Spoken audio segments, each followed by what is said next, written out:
Dans une ruelle parisienne balayée par le vent d'automne, Adrien sentit son cœur se fissurer comme du verre sous le poids des mots de Léo. « Je pars, Adrien. Les projecteurs m'appellent, et je ne peux pas refuser. » L'écho de cette phrase résonnait encore dans sa tête, alors que les feuilles mortes tourbillonnaient autour de ses pieds, comme pour moquer sa solitude soudaine. Adrien, 28 ans, avait toujours cru que l'amour était une ancre, un refuge contre les tempêtes de la vie. Il avait grandi dans une petite ville de Provence, où les champs de lavande s'étendaient à perte de vue, et où les rêves semblaient simples, accessibles. À Paris, il avait rencontré Léo, un acteur en devenir, dont le sourire éclatant et l'énergie débordante avaient tout de suite capturé son cœur. Léo, 30 ans, était un tourbillon de passion, un homme qui semblait né pour briller sous les feux de la rampe. Leur histoire avait été une explosion de rires, de nuits blanches à parler de tout et de rien, de baisers volés sous les ponts de la Seine. Mais ce soir-là, dans cette ruelle près du théâtre du Châtelet, Léo avait choisi la gloire plutôt que leur amour. « Tu ne comprends pas, Adrien », avait murmuré Léo, ses yeux noirs scintillant sous les réverbères. « C'est ma chance. Hollywood. Un rôle principal. Je ne peux pas rester ici, à jouer les seconds rôles dans des théâtres poussiéreux. » Adrien avait voulu crier, le retenir, mais il était resté figé, incapable de répondre. Léo avait tourné les talons, sa silhouette disparaissant dans la lumière des néons, comme un fantôme avalé par la nuit. Adrien rentra chez lui, un petit appartement mansardé dans le Marais, où chaque recoin portait encore l'odeur de Léo. Son parfum boisé, ses chemises oubliées, ses promesses brisées. Il s'effondra sur le canapé, le visage enfoui dans ses mains. Comment avait-il pu être si naïf? Il avait tout donné à Léo, son temps, son cœur, ses rêves d'un avenir commun. Et maintenant, il n'était plus qu'une ombre dans l'histoire de quelqu'un d'autre. Le lendemain matin, Paris se réveillait sous une pluie fine, comme pour pleurer avec lui. Adrien, graphiste freelance, avait une réunion dans un café du 11e arrondissement, le temps perdu, un lieu chaleureux où les murs étaient tapissés de vieux livres et où l'odeur du café torréfié emplissait l'air. Il y allait pour rencontrer un client, un libraire qui voulait un nouveau logo pour sa boutique. Mais Adrien, encore engourdi par sa douleur, avait du mal à se concentrer. Il feuilletait distraitement son carnet de croquis, où des esquisses inachevées de Léo traînaient encore, quand une voix douce interrompit ses pensées. « Vous dessinez ?» demanda un homme assis à la table d'accent grave côté. Adrien leva les yeux. L'homme, la trentaine bien entamée, portait des lunettes rondes et une écharpe en laine qui semblait tricotée à la main. Ses cheveux poivre et sel et son sourire timide dégageaient une chaleur inattendue. « Je m'appelle Julien », ajouta-t-il, un peu gêné. « Pardon si je vous dérange. Vos croquis, ils racontent une histoire. » Adrien, surpris, bredouilla une réponse. Julien, 35 ans, était libraire, celui-là même qu'Adrien devait rencontrer. Français, originaire de Lyon, il avait un regard perçant mais bienveillant, comme s'il pouvait lire à travers les silences. Ils parlèrent travail, mais la conversation dériva vite vers autre chose. Les livres préférés d'Adrien, les poèmes que Julien aimait réciter, les petites joies de la vie parisienne. Pour la première fois depuis la veille, Adrien sentit un sourire se dessiner sur ses lèvres, fragile mais réel. Julien n'était pas comme Léo. Il n'avait pas cette énergie flamboyante, cette soif de gloire. Il était discret, presque effacé, mais ses mots portaient une sincérité qui apaisait Adrien. Quand ils se quittèrent, Julien glissa un marque-page dans la main d'Adrien, avec une citation de Rilke. « Peut-être que toutes les choses terribles ne sont que des choses sans secours qui attendent qu'on les sauve. » Adrien ne savait pas pourquoi, mais ces mots le suivirent toute la journée. Les jours suivants, Adrien se surprit à penser à Julien. À ses gestes délicats quand il tournait les pages d'un livre, à sa façon de rire doucement, comme s'il craignait de troubler le silence. Ils se revirent, d'abord pour des réunions professionnelles, puis pour des cafés qui n'avaient rien de professionnel. Julien lui racontait des histoires sur sa librairie, sur les clients excentriques qui venaient chercher des éditions rares, sur son rêve de publier un recueil de poèmes. Adrien, lui, se confiait peu à peu, laissant échapper des bribes de sa douleur, de sa peur de ne plus jamais aimer.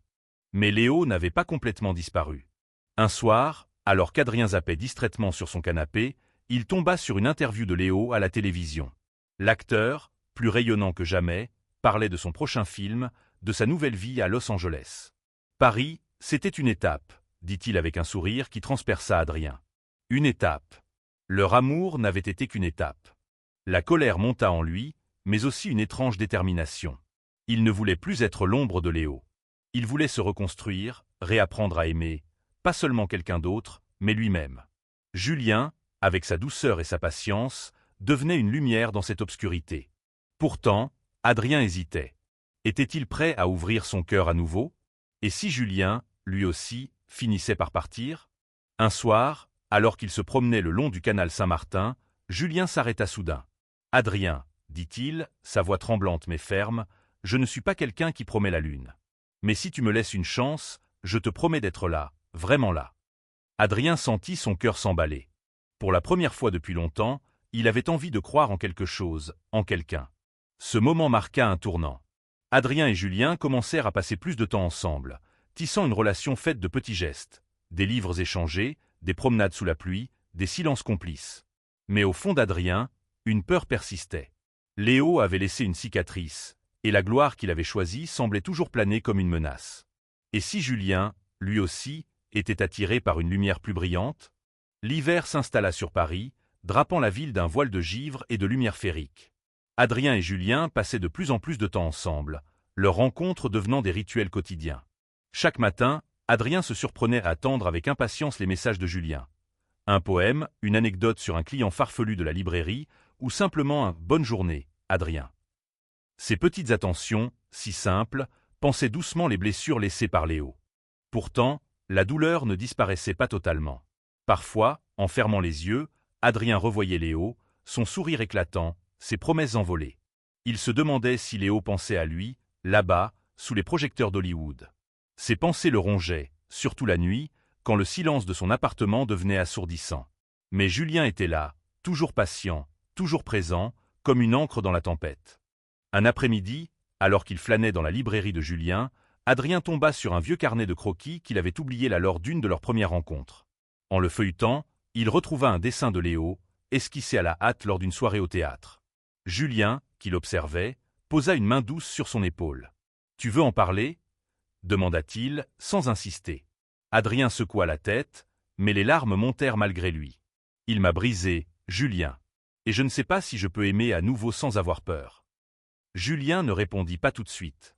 Il prit le carnet, le referma délicatement et le posa sur une étagère. Puis il dit, d'une voix calme mais empreinte de force, « Tu n'as pas à oublier, Adrien. Tu as le droit d'avoir mal. Mais tu as aussi le droit de recommencer. » Ces mots, simples mais lourds de sens, restèrent gravés dans l'esprit d'Adrien. Leur relation évoluait, lentement mais sûrement. Julien invita Adrien à un récital de poésie dans un petit café du quartier latin, où il lut quelques-uns de ses propres poèmes. Sa voix, chaude et posée, enveloppait l'auditoire, et Adrien se sentit étrangement fier. Il découvrait en Julien une profondeur qu'il n'avait pas soupçonnée au départ. Un homme qui portait ses rêves avec humilité, mais avec une passion discrète qui le rendait magnétique. Pourtant, un événement vint troubler cette harmonie naissante. Un soir, alors qu'Adrien et Julien dînaient dans un bistrot près de la place des Vosges, un article sur Léo apparut sur le fil d'actualité d'Adrien. L'acteur venait de remporter un prix prestigieux pour son rôle à Hollywood. Les commentaires en ligne étaient élogieux, le décrivant comme une étoile montante, un homme destiné à la grandeur. Adrien sentit une vieille douleur ressurgir, comme une lame rouillée. Julien, qui avait remarqué son changement d'humeur, posa sa main sur la sienne. « Tu n'es pas obligé de lire ça, » murmura-t-il. Mais Adrien ne pouvait pas s'en empêcher. Il passa la soirée à parcourir les articles, à regarder des interviews de Léo, à se demander ce qu'il aurait pu faire pour le retenir. Cette obsession le ramena à ses doutes. Était-il assez bien pour quelqu'un comme Julien? Était-il condamné à être abandonné par ceux qu'il aimait? Julien, sentant son malaise, insista pour l'accompagner chez lui. Ils parlèrent jusqu'à l'aube, Adrien laissant enfin échapper ses peurs les plus profondes. Julien l'écouta, sans juger, sans essayer de réparer ce qui était cassé, mais en lui offrant une présence inébranlable. Le lendemain, Julien proposa une escapade hors de Paris, dans un petit village en Normandie où il avait l'habitude de se ressourcer. Parfois, changer d'air aide à voir les choses différemment, dit-il avec un sourire. Adrien accepta, intrigué par l'idée de découvrir une autre facette de Julien. Ils passèrent le week-end dans une maisonnette entourée de pommiers, à lire, à cuisiner, à marcher le long des falaises. Là, loin du tumulte de la ville, Adrien sentit son cœur s'alléger. Julien, avec sa simplicité et sa sincérité, lui montrait qu'aimer pouvait être doux, sans drame, sans peur. Mais à leur retour à Paris, une nouvelle inattendue bouleversa tout. Léo était de retour en France pour une avant-première de son film. Et il avait envoyé un message à Adrien. « On peut se voir ? J'ai besoin de te parler. » Ces mots, si simples, ravivèrent un tourbillon d'émotions. Adrien était déchiré. Une partie de lui voulait ignorer Léo, le laisser dans le passé. Mais une autre, plus fragile, se demandait s'il y avait encore quelque chose à sauver. Julien, en apprenant la nouvelle, resta silencieux un moment. Puis il dit, avec une douceur teintée de tristesse, « Fais ce que ton cœur te dit, Adrien. Mais souviens-toi que tu mérites quelqu'un qui choisit de rester. » Ces mots résonnèrent comme un écho de la citation de Rilke, et Adrien comprit qu'il se tenait à un carrefour. Allait-il courir après un fantôme, ou embrasser la lumière que Julien lui offrait? Adrien passa la nuit à tourner et retourner le message de Léo dans sa tête. Chaque mot semblait chargé de promesses non tenues, d'un passé qu'il avait cru enterré. Il fixa l'écran de son téléphone, hésitant à répondre, tandis que la pluie tambourinait contre les fenêtres de son appartement.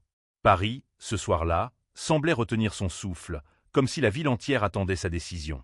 Il finit par accepter de rencontrer Léo, poussé par une curiosité douloureuse. Ils se retrouvèrent dans un café discret près de Montmartre, loin des regards indiscrets. Léo était toujours aussi magnétique, mais il y avait quelque chose de changé en lui, une fatigue dans ses yeux, un éclat moins assuré. « Hollywood, c'est tout ce dont j'ai rêvé », admit-il, sa voix teintée d'une amertume qu'Adrien ne lui connaissait pas, mais ça m'a coûté cher. « Toi. Nous. » Adrien écouta, le cœur serré. Léo parla de la pression des studios, des nuits blanches à apprendre des scripts, de la solitude derrière les flashs des paparazzis. Il avoua qu'il pensait à Adrien, qu'il regrettait d'être parti si brutalement. « J'aimerais qu'on reparle, qu'on essaie encore », murmura-t-il, ses doigts effleurant la main d'Adrien sur la table. Mais quelque chose en Adrien avait changé. Les mots de Léo, qui autrefois auraient fait chavirer son cœur, sonnaient désormais creux. Il pensa à Julien, à ses silences apaisants, à ses attentions discrètes. Il pensa à la citation de Rilke, à la promesse d'une guérison. « Léo, dit-il enfin, sa voix ferme malgré les tremblements intérieurs, tu as choisi ta voie. Et moi, je dois choisir la mienne. » En quittant le café, Adrien sentit un poids s'envoler. Pour la première fois, il ne se sentait plus défini par Léo, par son absence ou par la douleur qu'il avait laissée. Il marcha sous la pluie, les rues de Montmartre scintillant sous les réverbères, et il sut qu'il voulait voir Julien.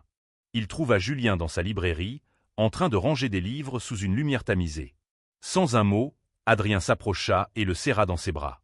Julien, surpris, lui rendit son étreinte, et ils restèrent ainsi, enveloppés par le parfum des vieux livres et le silence de la nuit. « J'ai fait mon choix », murmura Adrien.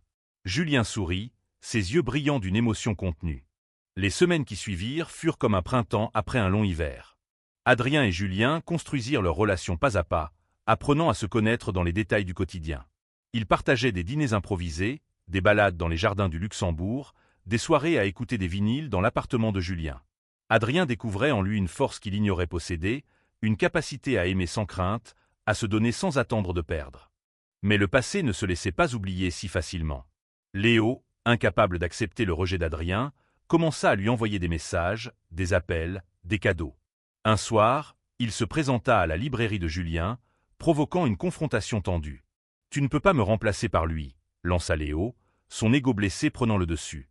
Julien, calme mais ferme, répondit « Adrien n'appartient à personne. Il choisit qui il veut être. » Cette altercation laissa Adrien secoué, mais elle renforça aussi sa conviction. Il ne voulait plus être un pion dans le jeu de Léo. Avec Julien, il découvrait une relation basée sur le respect, la confiance et une tendresse qui n'avait pas besoin de grands gestes pour exister. Un jour, Julien invita Adrien à un événement spécial, l'inauguration d'un coin poésie dans sa librairie, où il présenterait son propre recueil. Adrien, nerveux mais excité, l'aida à préparer l'événement, créant des affiches et des décorations. La soirée fut un succès, et en écoutant Julien lire ses poèmes, Adrien sentit une vague de fierté et d'amour l'envahir. L'un des poèmes, intitulé « La lumière douce », semblait parler de lui, de leur histoire, de la guérison d'un cœur brisé. À la fin de la soirée, alors que les invités partaient, Adrien prit la main de Julien. « Merci », murmura-t-il. « Pourquoi » demanda Julien, un sourire dans les yeux. « Pour m'avoir montré que je pouvais être aimé sans avoir à mendier. » L'été arriva, baignant Paris d'une lumière dorée qui semblait célébrer la renaissance d'Adrien. Sa relation avec Julien s'épanouissait, chaque jour apportant une nouvelle raison de sourire. Il passait des après-midi à flâner dans les marchés aux puces, à chiner des vieux livres ou des bibelots inutiles mais pleins de charme. Julien avait une façon de rendre chaque instant précieux, comme s'il collectionnait les moments de bonheur avec la même passion qu'il mettait dans ses livres. Pourtant, des ombres persistaient. Léo, bien que repoussé, continuait d'apparaître dans la vie d'Adrien, comme un spectre refusant de s'effacer. Un jour, Adrien reçut une invitation à une projection privée du dernier film de Léo, accompagnée d'une note manuscrite. « Viens, s'il te plaît. Je veux que tu vois ce que j'ai accompli. » Julien, en voyant l'enveloppe, resta silencieux, mais Adrien sentit une tension dans son regard. « Tu penses que je devrais y aller ?» demanda Adrien, incertain. Julien haussa les épaules, un sourire triste sur les lèvres. « Si tu as besoin de clore ce chapitre, vas-y.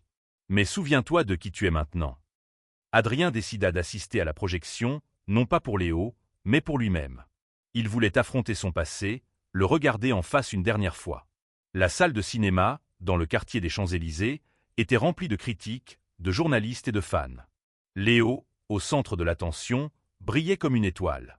Mais quand leurs regards se croisèrent, Adrien ne ressentit ni douleur ni désir, juste une étrange paix. Le film, une fresque dramatique, était impressionnant, mais Adrien ne voyait plus Léo comme l'homme qu'il avait aimé. Il voyait un étranger, un homme prisonnier de son propre éclat. À la sortie, Léo l'attendit. « Alors, qu'en penses-tu » demanda-t-il, cherchant une validation. Adrien sourit, calmement. « Tu as eu ce que tu voulais, Léo. Je te souhaite le meilleur. Mais ma vie est ailleurs maintenant. » Sans attendre de réponse, il tourna les talons et partit, le cœur léger. De retour chez Julien, Adrien raconta tout.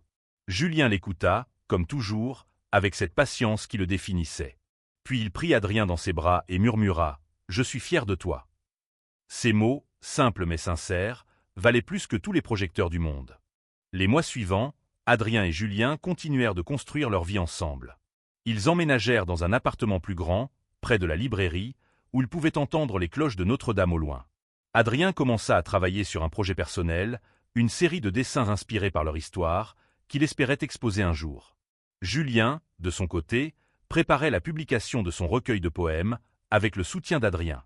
Un soir, alors qu'ils dînaient sur leur petit balcon, Julien posa une question inattendue. « Adrien, où te vois-tu dans 10 ans ?» Adrien réfléchit, regardant les lumières de Paris scintiller au loin. « Avec toi », répondit-il simplement. Julien sourit, et pour la première fois, Adrien sentit qu'il n'avait plus peur de l'avenir. Mais la vie, comme toujours, réservait des surprises. Un matin, Adrien reçut une lettre anonyme contenant une photo de lui et Julien prise à leur insu, accompagnée d'un message « Il n'est pas celui que tu crois ». Le cœur d'Adrien se serra. Était-ce Léo, cherchant à semer le doute, ou quelqu'un d'autre, jaloux de leur bonheur? Julien, en voyant la lettre, pâlit mais resta calme. « Je n'ai rien à cacher, Adrien. Mais si tu as des doutes, pose-moi toutes les questions que tu veux. » Adrien, troublé, décida de faire confiance à Julien. Mais la lettre planta une graine de doute, et il se demanda si son passé avec Léo l'avait rendu trop méfiant. Les jours suivants, il remarqua des détails étranges. Julien recevait des appels qu'il prenait à l'écart, et il semblait parfois préoccupé. Adrien, déchiré entre sa peur et son amour, choisit de confronter Julien. La confrontation eut lieu un soir, dans la librairie, après la fermeture.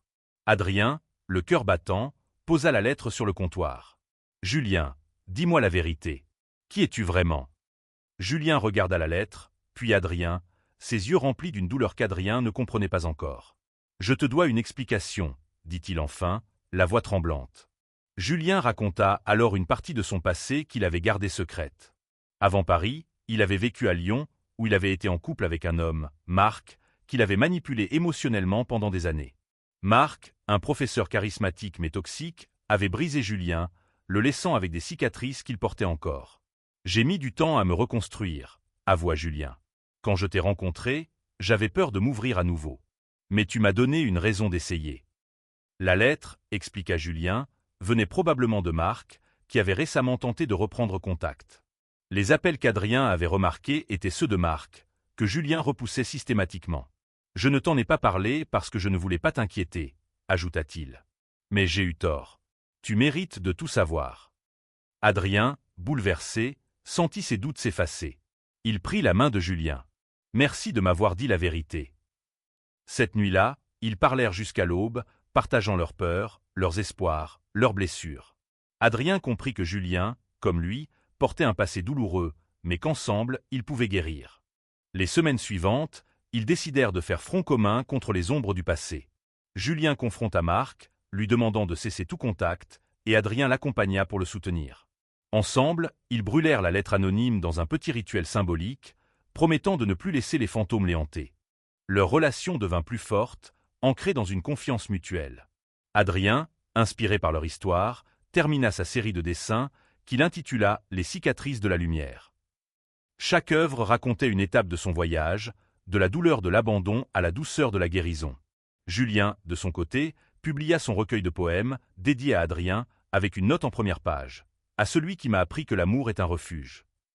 Un soir, lors d'une exposition des dessins d'Adrien dans une petite galerie du Marais, Léo fit une apparition inattendue. Il était de passage à Paris, et la nouvelle de l'exposition était parvenue jusqu'à lui. Il s'approcha d'Adrien, un sourire hésitant sur les lèvres. « Tu as trouvé ta lumière », dit-il, admirant les dessins. Adrien hocha la tête. « Oui, et elle est plus belle que tous les projecteurs. » Léo partit sans insister, et Adrien sentit que ce moment marquait la fin définitive de leur histoire. Il rejoignit Julien, qui l'attendait près d'une toile représentant deux silhouettes sous un ciel étoilé. « C'est nous », murmura Julien, et Adrien sourit, le cœur plein.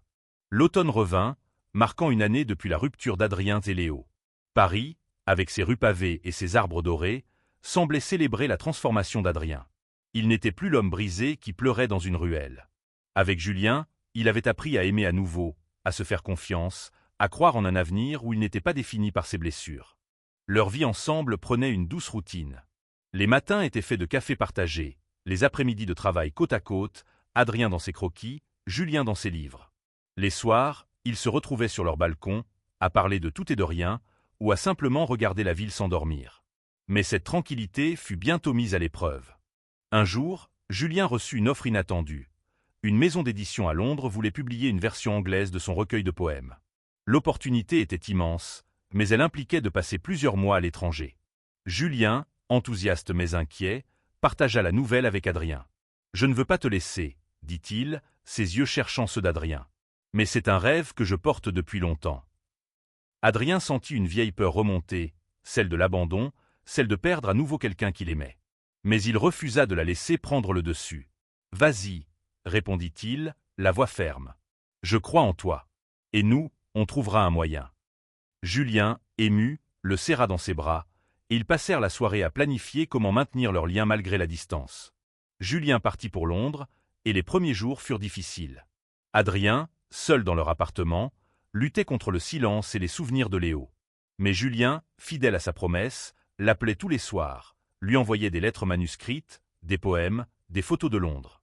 Adrien, de son côté, lui envoyait des dessins, des esquisses de Paris, des petits mots d'amour. Leur relation, loin de s'effriter, se renforça à travers ses gestes. Un soir, Adrien reçut une invitation à rejoindre Julien à Londres pour le lancement de son recueil. Sans hésiter, il prit un train, excité à l'idée de retrouver Julien et de découvrir cette nouvelle étape de sa vie. À Londres, il trouva Julien plus épanoui que jamais, entouré de lecteurs enthousiastes. Lors de la lecture, Julien dédiqua un poème à Adrien, intitulé « La distance des étoiles », qui parlait de l'amour qui transcende les kilomètres. De retour à Paris, ils décidèrent de célébrer leur réunion en organisant une soirée dans la librairie, mêlant poésie et articles. Adrien exposa de nouveaux dessins, et Julien lut des extraits de son recueil. La soirée, chaleureuse et vibrante, attira une foule d'amis, de clients, et même quelques curieux. Parmi eux, une silhouette familière, Léo. L'apparition de Léo à la soirée fut comme un coup de vent inattendu. Il se tenait près de l'entrée, vêtu d'un costume impeccablement taillé, mais son regard trahissait une fragilité nouvelle. Adrien, en le voyant, sentit son cœur s'accélérer, non pas d'amour, mais d'une étrange nostalgie. Julien, occupé à discuter avec un groupe de lecteurs, ne remarqua pas tout de suite la présence de Léo. Léo s'approcha d'Adrien, un sourire incertain sur les lèvres. « Je suis en ville pour quelques jours, » dit-il. « J'ai entendu parler de cette soirée. Tes dessins, ils sont magnifiques. » Adrien, surpris par la sincérité dans sa voix, hocha la tête. « Merci. Ça représente beaucoup pour moi. » Ils parlèrent brièvement, un échange poli mais chargé d'histoire. Léo avoua que sa vie à Hollywood, bien que brillante en surface, était vide. « J'ai tout ce que je voulais, mais je me sens seul, » murmura-t-il. Adrien, pour la première fois, ressentit de la compassion pour lui. Il comprit que Léo, en courant après les projecteurs, avait perdu quelque chose d'essentiel. Julien les rejoignit, et la tension fut palpable. Mais Julien, fidèle à son calme, tendit la main à Léo. « Ravi de te rencontrer, » dit-il simplement. Léo, déstabilisé, serra sa main et partit peu après, laissant derrière lui un silence apaisé. Cette rencontre marqua un tournant définitif. Adrien comprit qu'il n'avait plus rien à prouver, ni à Léo, ni à lui-même. Il était libre. Avec Julien, il construisit une vie où l'amour n'était pas une compétition, mais un partenariat. Ils commencèrent à rêver d'un avenir plus grand, ouvrir une librairie-galerie où les dessins d'Adrien et les poèmes de Julien cohabiteraient. Un soir, alors qu'il se promenait le long de la Seine, Julien s'arrêta soudain. Sous le pont des Arts, il sortit une petite boîte de sa poche. « Adrien, dit-il, la voix tremblante, je ne te promets pas les étoiles, parce que tu es déjà ma constellation. Veux-tu m'épouser » Adrien, les larmes aux yeux, éclata de rire et de pleurs à la fois. « Oui, murmura-t-il, et ils s'embrassèrent sous les lumières scintillantes de Paris. Le mariage d'Adrien et Julien eut lieu dans un petit jardin en Provence, entouré de lavandes et de proches. Ce fut une cérémonie intime, pleine de rires, de larmes et de poèmes lus sous un ciel d'azur. Adrien, dans un costume simple mais élégant, sentit son cœur déborder en regardant Julien, qui rayonnait dans la lumière douce du soleil couchant. Leur vie commune devint une ode à la simplicité et à l'amour. La librairie-galerie, qu'ils nommèrent Lumière douce, ouvrit ses portes dans le Marais, devenant un lieu où les âmes blessées trouvaient refuge dans l'art et les mots. Adrien continua de dessiner, ses œuvres gagnant en reconnaissance, tandis que Julien publiait d'autres recueils, chacun dédié à leur amour. Léo, de son côté, disparut de leur vie. Des rumeurs disaient qu'il avait quitté Hollywood pour se réinventer dans des projets plus modestes, cherchant peut-être une lumière moins aveuglante. Adrien lui souhaitait sincèrement le bonheur, mais il ne ressentait plus le besoin de regarder en arrière. Un soir, des années plus tard, Adrien et Julien se retrouvèrent sur leur balcon, un verre de vin à la main, regardant Paris scintiller. « Tu te souviens du premier jour, au café ?» demanda Julien, un sourire malicieux aux lèvres. Adrien rit. « Comment oublier ? Tu m'as parlé de Rilke, et j'ai su que j'étais fichu. » Ils rirent, se remémorant les étapes de leur voyage. La douleur, la guérison, les doutes, les triomphes. Adrien posa sa tête sur l'épaule de Julien, et ensemble, ils contemplèrent la ville. Leur amour n'était pas un feu de projecteur, mais une lumière douce, constante, qui illuminait chaque jour. Et dans cette lumière, Adrien comprit que son cœur, autrefois brisé, était maintenant entier, recousu par un homme qui avait choisi de rester, non pas pour la gloire, mais pour lui.